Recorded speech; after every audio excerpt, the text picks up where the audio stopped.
In the summer of 2009, I was 19 years old, working a summer position at Target between my freshman and sophomore year at undergraduate school.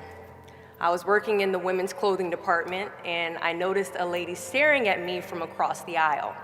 I figured she probably had a few screws loose, so I attempted to ignore her very intense stares. She eventually manages to make her way a little bit closer and closer to me where I was working until she eventually walks up to me and says hello. I say the famous Target quote, which is, "Hi, may I help you find something?" So now anytime someone says that to you all in Target, you know it's their job to say it to you. She then asks me, "Were you born in this country?" And I was immediately offended. And I said, "Yeah, I was born in this country." And then she says, "Do you have any kids?" I said, "No, I don't have any kids." She then asked me if I was married, and then I said, "No, ma'am, I am not married." She says, "How old are you?" I said, 19. "May I help you find something?" She then says, "You are the most beautiful girl I have seen." And I said, "Oh, thank you." I didn't work that much for my makeup, but I did the best I could, but thank you. And then she says, "I think you could be the next Miss USA." And I stare at her in pure disgust and said, "Pageants? You're telling me pageants, like Sandra Bullock, Miss Congeniality. Pageants? You think I should compete in pageants? I'm in the Army, okay? We don't do pageants in the Army." She then asked me to meet her at Starbucks the very next day before my next shift at Target. And she just wanted to do a little bit of explaining when it comes to what pageants is. And apparently I was a pretty open-minded 19-year-old because I actually agreed to meet her the very next day. The next day she brought this foot-tall stack of pageant books and proceeds to convince me to enter into a state pageant 3 months later. For those who do not know, when it comes to Miss USA, you have to win your state first, okay? So 3 months later, I compete in my first pageant, and I lose.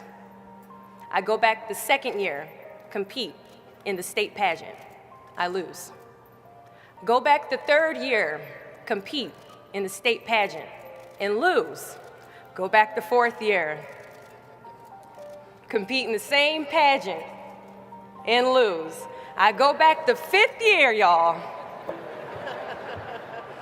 Compete in the state pageant and lose. But guess what? I go back the sixth year. Guess what happens? I lose. I called her on the phone and said, "You told me I could be the next Miss USA." And she says, "DeShauna, keep working, don't quit, keep going back." And in June of 2015, she passes away from leukemia. 6 months later, in December 2015, I win Miss District of Columbia, USA.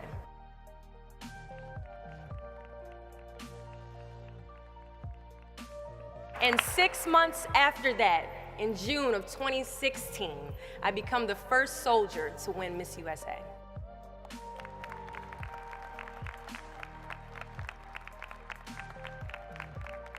And you all already know where I'm going with this. At times, our purpose drops in our laps as if the heavens threw it by accident. I ask only one thing of you all today after you leave this building, after accomplishing an amazing goal. Do not fear failure, but please be terrified of regret. As giving up is the birth of regret. After you walk out this door, you will receive 100 doors shut, slammed in your face. You will have 100 moments that will be filled with someone telling you no, or telling you, "Thank you for your application, but we regret to inform you that we've chosen a different candidate for this job." You will sit in 100 different interviews and you will not get the job. The reality of life is that we will all hear more no's than we hear yeses. And we will fail a lot, and I mean a whole lot. But what I ask of you today is to not take no for an answer. Don't be afraid of no's. Be afraid of the possibility of a yes that you have prematurely destroyed because you decided to quit before the clock strikes 12.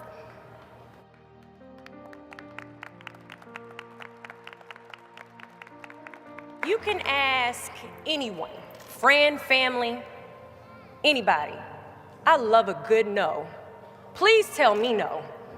Telling me no is like adding fuel to a fire that is now set ablaze because of your single no. I love additional reasons to work harder. Please give me a reason. So today I challenge you to fight, to work, to not stop here, to believe so heavily in your aspirations that you too will not fear the word no, but instead you will choose to welcome it.